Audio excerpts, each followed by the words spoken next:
In the creeping dread of Ari Aster's Hereditary, a name is whispered and a symbol is carved. King Paimon. With two audiences. He's the demonic puppeteer behind the total dismantling of the Graham family. A supernatural horror that ends with a coronation from hell. He's the terrifying entity that steals a child's body, the prize in a generations-long conspiracy. But the horror you saw on screen? That's just a shadow. A modern nightmare based on a much older, more majestic, and frankly more terrifying figure. The Paimon of the film is a whisper, but the Paimon of history is a roar. What if I told you that before he ever haunted Peter Graham, the real King Paimon was described in forbidden books not as a blue light, but as a glorious crowned king riding a camel announced by a full orchestra of spirits? What if the film's chilling promises of wealth and knowledge were just the tip of an infernal iceberg? Promises lifted directly from centuries-old demonological texts. We're not just looking at a movie monster, peeling back the layers of fiction to uncover the genuine, historical demon king that started it all. Going to journey into the pages of the most infamous spellbooks ever written, uncover his true appearance, his documented powers, his place in the org chart of hell, and the exact rituals a magician would need to call on him. This is the story of the real King Paimon, a being whose true legacy is far more complex and bizarre than any film could ever show. Section 1. The Historical Origins. Unearthing the grimoires. So, where do we find the real King Paimon? Not on a screen, but in the yellowed, brittle pages of history's most notorious books of magic. These are the grimoires. Think of them as occult textbooks, dangerous manuals on the art of ceremonial magic. Amen. Isn't some new creation. He's a major player in classical demonology, with his name echoing through texts that have fascinated and terrified scholars for centuries. The most important source is a 17th century grimoire called the Lesser Key of Solomon, specifically the first part, the Ars Goetia. This book is the cornerstone of Western demonology. It's a compilation that claims to be a guide for summoning and controlling 72 of the most powerful spirits in hell. Legend says the original text was written by the biblical King Solomon, who was supposedly given a magical ring by God that allowed him to command demons to build his great temple. Scholars attribute the version we have today to anonymous authors from the mid-1600s. Its influence is immeasurable. The Ars Goetia isn't just a collection of stories. It's presented as a practical, if terrifying, instruction manual. For each of the 72 spirits, it gives a name, a rank, a detailed description, a list of their powers, a number of legions they command, and their unique sigilla, mystical symbol that acts as their calling card. In this infernal catalog, Paimon is listed as the 9th spirit. But he isn't just any spirit. He's a great king, one of only 9 demons to hold that top rank. His entry stresses that he is a great king and very obedient unto Lucifer, establishing his high rank and a famous allegiance within Hell's court. This immediately tells us he's powerful and holds a significant position. But the Lesser Key of Solomon isn't the only place we find him. He shows up in earlier texts, too. Johann Weyer's Pseudomonarchia Daemonum from 1577 lists him as the 22nd spirit. He's in the Dictionnaire Infernal, a famous 19th century occult dictionary, complete with a now iconic illustration. We also find him in the Livre des Esprits, the Liber Officium Spirituum, and even the Book of Abramelina text describing a lengthy ritual to contact ones. Holy Guardian Angel where Paimon is listed as a powerful duke. Across all these varied sources, a consistent picture emerges. Paimon is no minor demon. He is royalty of the underworld, an ancient entity with specific powers, a regal presence, and a ton of knowledge to offer anyone brave or foolish enough to seek him out. Be sure to like, subscribe to Is It Real, and share this video. But if you choose to ignore me, well, let's just say you've been warned. Section 2. A King's Grand Entrance. Paimon's Appearance and Procession. Forget the flickering lights and shadowy figures from Hereditary. The Paimon of the grimoires doesn't do subtle. His arrival is an event, a grand spectacle designed to inspire both awe and terror, just as you'd expect from a great king of hell. And the grimoires are surprisingly consistent about what he looks like. The Ars Goetia states, he appeareth in the form of a man sitting upon a dromedary, with a crown most glorious upon his head. So what's with the camel? It's not a random detail. Camels are known for their endurance and ability to cross vast hostile deserts. Symbolically, this points to Paimon's power to navigate the desolate landscapes of the human subconscious and the spirit world. Some interpretations even link the camel to ancient Middle Eastern gods, hinting that Paimon's origins might be far older than these medieval books. Then there's the crown. It's always described as glorious, shining with precious stones, a clear symbol of his royal authority, is a king, and he looks the part. But perhaps the most fascinating detail mentioned across several texts is that this powerful, masculine king has a beautiful face, or an effeminate countenance, even though he's always referred to with male pronouns. This androgyny is deeply symbolic in occult traditions, presenting a transcendence of duality of being that exists beyond simple binaries of male and female, good and evil. He embodies a union of opposites. But Paimon doesn't show up alone. He gets a royal procession. The texts say that before him comes a host of spirits like men with trumpets and well-sounding cymbals, and all other sorts of musical instruments. Just imagine it. The person summoning him is standing in their protective circle, and suddenly the air fills, not with screams, but with the bombastic sound of a full orchestra. This heralding speaks to his regal and theatrical nature. He's a king who expects a grand welcome, and he finally arrives, though the music gives way to something more intimidating. The grimoires say, "He hath a great voice, and roareth at his first coming." This initial roar is a show of raw, it's untamed power, and his speech is said to be booming and hard to understand at first. The magician has to stand their ground and compel him to speak clearly. This is the first test. It establishes the dynamic. Paimon is a magnificent king, but the summoner has to prove they have the authority to deal with him. Section 3. The hierarchy of hell. Paimon's place and power. Hell isn't just a chaotic mosh pit of evil spirits. In demonology, it's a highly organized kingdom, a feudal system with kings, dukes, princes, and nobles. Understanding the structure is key to grasping Paimon's significance. His rank as a great king places him at the very top of this infernal aristocracy. As we covered, his primary loyalty is to Lucifer. This positions Paimon not as some rogue agent, but as a high-ranking trusted lieutenant in the infernal order. His origins, according to some editions of the Lesser Key of Solomon, trace back to before the fall from heaven. He's listed as belonging to the Order of Dominations, a high-ranking choir of angels associated with governing the universe. This angelic past is crucial. It means he wasn't created as a demon, but was once a divine being who chose to follow Lucifer. His power is therefore corrupted divine power, making him even more formidable. A king also needs an army. The grimoires say King Paimon has under him 200 legions of spirits. For context, a Roman legion had over 5,000 soldiers. While the number is likely symbolic, some modern occultists have run with it, suggesting a demonic legion consists of 6,666 spirits, which would mean Paimon commands an army of over 1.3 million entities. The texts also clarified that his legions are made up of spirits from the Order of Angels and the Order of Powers, meaning his army is a mix of different fallen angelic beings. Paimon's court isn't just faceless soldiers either. Summoners are warned that if Paimon appears alone, sacrifice must be made to call forth his chief deputies, 2 other kings named Labal and Abalam, who serve under him. These are powerful kings in their own right, yet they are his vassals. This just emphasizes his superior authority. Even other kings bow to him. While sources disagree on the specifics, he's often listed as one of the 4 cardinal kings who rule over the directions, frequently assigned to the west. This ties him to the element of water, the setting sun, and symbolically, the subconscious mind. This web of allegiances, armies, and domains shows Paimon isn't just a monster. He's a ruler, a general, and a key political figure in the infernal kingdom. Section 4. The gifts of a demon king. Powers and domains. So why on earth would anyone risk summoning such a terrifying being? The answer, as always, is power and knowledge. King Paimon isn't a demon of brute force. He is, above all, a teacher. His domain is the mind, the arts, and the hidden secrets of the universe.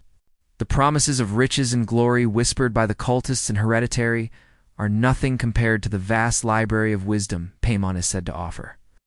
The Ars Goetia gives us a detailed list of his talents. It says this spirit can teach all arts and sciences and other secret things. He can discover unto thee what the earth is, and what mind is, and where it is. This is a massive curriculum. All arts and sciences means he can grant mastery over any field of study, from music and philosophy to math and science. He's a spring of intellectual and creative power. His grand musical entrance isn't just for show. It's a symbol of his dominion over the arts. Secret things is where the forbidden knowledge comes in. This isn't just trivia. It's about the fundamental nature of reality. What mind is and where it is perhaps his most profound ability. Paimon is a master of psychology. He can reveal the inner workings of the human mind and consciousness itself. For a magician, this knowledge could lead to self-enlightenment, or it could be used to manipulate and control others. The grimoires list other key powers.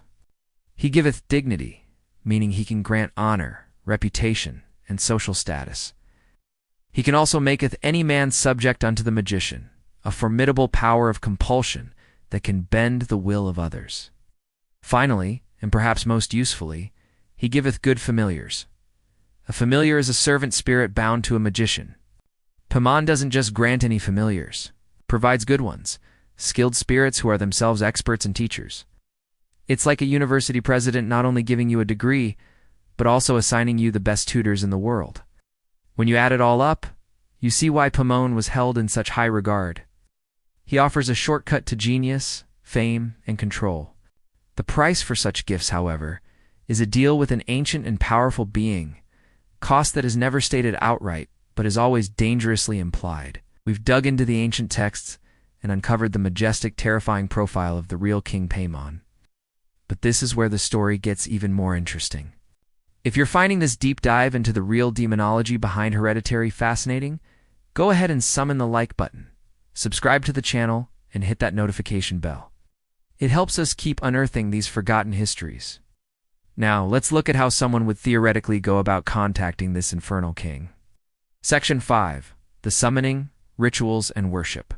Summoning a demon king isn't as simple as lighting a few candles and chanting a name. The grimoires describe ceremonial magic as a precise and incredibly dangerous art form. One mistake could lead to insanity, death, or damnation. The rituals for a spirit like Paimon are a complex mix of psychological prep, astrological timing, and ritual theater. First, the magician has to prepare themselves, often through fasting, bathing, and prayer to build their spiritual authority. The right mindset is everything. The texts warn the summoner to be fearless, as any sign of weakness could be exploited. Next, the space itself has to be consecrated. The most critical element is the magic circle. It's not just a line on the floor, it's a fortress. Inscribed with divine names and holy symbols, the circle is the magician's primary protection. Outside the circle, a triangle of arte is drawn. This is where the spirit is commanded to appear. By containing the entity in the triangle, the magician can, in theory, safely interact with it. Timing is also crucial. Magical rituals are often aligned with astrology. A ritual for Paimon might be planned for a specific day and hour when the sun is in a powerful position, enhancing the connection. The magician would wear Paimon's sigil as a consecrated pendant, acting as a symbolic telephone number to the spirit. The ritual then begins with a series of powerful, authoritative commands, spoken in the names of God and angels. The magician doesn't ask the spirit to appear, they compel it. A key element is the offering. The grimoires say, "If thou callest this spirit Paimon alone, thou must make him some offering." The texts don't specify what, leaving it open to interpretation. It could be incense, gold, or even music. In darker readings, it could be something far more personal. The offering is a sign of respect, a gift for a king before making a request. Once Paimon appears in the triangle, the magician has to remain firm, state their request, and negotiate. After the knowledge is given, the spirit must be formally dismissed with a license to depart. Failing to do this properly would be like leaving a door wide open between worlds, with catastrophic results. The whole process is a high-stakes transaction where the currency is knowledge and the risk is the magician's very soul. You're watching Is It Real? Don't forget to subscribe, like, and share, unless you want to regret ignoring me. Section 6. From Grimoire to Graham. Connecting to Hereditary. So how did Ari Aster transform this majestic, camel-riding king into the invisible terror that haunts the Graham family? The film is a masterclass in adaptation, taking key elements from the lore while reinterpreting others for modern psychological horror. Let's look at what the movie lifted directly from the source material. First, his title. The cultists repeatedly hail him as King Paimon. This is his proper title, straight from the Ars Goetia, the sigil. Paimon's unique sigil is everywhere in the film. It's on necklaces, carved into the telephone pole that kills Charlie, painted on the walls and on the cover of the invocation book. This is a direct, faithful use of the actual sigil from the Lesser Key of Solomon, serving as the occult thread tying everything together, the promised gifts. In the final scene, Joan tells the newly crowned Peter that the cult will now receive their rewards: honor, wealth, and good familiars. This is a direct paraphrase from the grimoires. These are Paimon's primary selling points in the ancient texts. But the film's real genius is in what it changed: the appearance. Obviously, we never see the crowned man on a camel. Then, the film wisely knew that a literal depiction might seem more bizarre than scary. Instead, Paimon's presence is a strange blue light, the sound of Charlie's tongue click, and finally, the grotesque idol in the treehouse, a piece of macabre folk art, not a majestic king. The preference for a male host. This is the core of the film's plot, but it's a complete invention for the movie. The grimoires describe Paimon with a feminine face, but never state a preference for the gender of his host. This brilliant addition by Ari Aster creates the entire generational conflict, turning the story from a simple possession into a decades-long, body-snatching conspiracy. The method of summoning. Hereditary ditches the traditional magic circle and triangle. Here, the summoning is a slow-burn conspiracy, a ritual carried out over generations by systematically destroying a family's bloodline and sanity. Sacrifice isn't an offering on an altar. It's the lives and minds of the Graham family. The horror comes from the slow realization that their entire lives have been an orchestrated ritual. Decapitation. The recurring motif of severed heads, the bird Charlie, Annie, has no basis in the classical lore about Paimon. However, it's a powerful and visceral symbol for the loss of reason and control, which are central themes in the movie. By borrowing from the lore while creatively inventing new rules, Hereditary grounds its horror in a real tradition, making the terror feel much more authentic and disturbing. Section 7. The Ouroboros of Trauma. Paimon as a metaphor. While Hereditary is a supernatural horror film, its deepest terrors are rooted in something much more real: family trauma. Beyond being a demon from a book, King Paimon works as a devastating metaphor for inherited dysfunction, mental illness, and grief. The film's title is the key. The horror is hereditary, not just because of a demonic pact, but because of the psychological wounds passed from one generation to the next. Long before Paimon shows up, the Graham family is already a ghost story. The matriarch, Ellen, was a secretive, difficult woman with severe mental health issues. Her own son killed himself, claiming she was trying to put people inside him. This isn't just backstory. It's the fertile ground where Paimon's seed was planted. The family is already broken, isolated from each other by secrets and resentment. When Charlie is killed, that vulnerability shatters the family. They can't communicate their pain. Steve retreats. Peter is paralyzed by guilt, and Annie's grief curdles into rage. This total breakdown of communication is exactly what the cult and Paimon exploits. Annie's miniatures are a powerful symbol of this. She painstakingly recreates scenes from her life, a desperate attempt to exert control over chaotic events. But they also symbolize her entrapment. Just as she places tiny figures in her dioramas, she and her family are just figures in a larger, sinister diorama built by her mother's cult.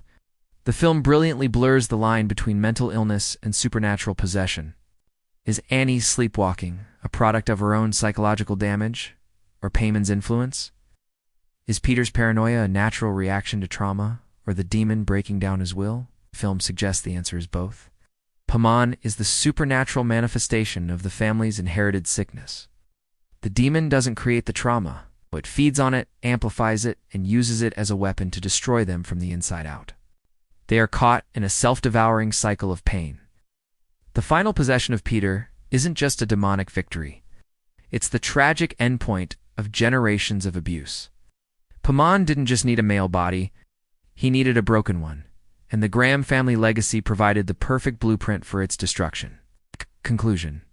From the grand camel-riding king of the Arzagodia to the parasitic embodiment of generational trauma in Hereditary, the figure of King Paimon has proven to be a remarkably adaptable entity. The Paimon of the Grimoires is a being of majestic terror. It's a teacher of cosmic secrets who represents the timeless human hunger for power and knowledge. His promises of fame, wisdom, and control have echoed for centuries, a tempting whisper from the pages of forbidden books. Ari Aster's film stripped away the pomp and circumstance, transforming Paimon into a far more intimate and psychological horror. The on-screen Paimon preys not on an ambitious magician, but on a broken family in their own home. He became a symbol for the darkness we inherit, the curses that run in our blood, and the horrifying idea that we might not be in control of our own lives. Hereditary did more than just make a scary movie. It resurrected an ancient figure and introduced him to a new generation, reminding us that these old stories haven't lost their power. They are archetypes embedded in our collective consciousness, waiting in the shadows of old books and in the dark corners of our own family histories. Whether he's a real entity or a powerful metaphor, the legend of King Paimon is a chilling testament to our fascination with power, knowledge, and the terrifying things that might just answer when we call out into the dark.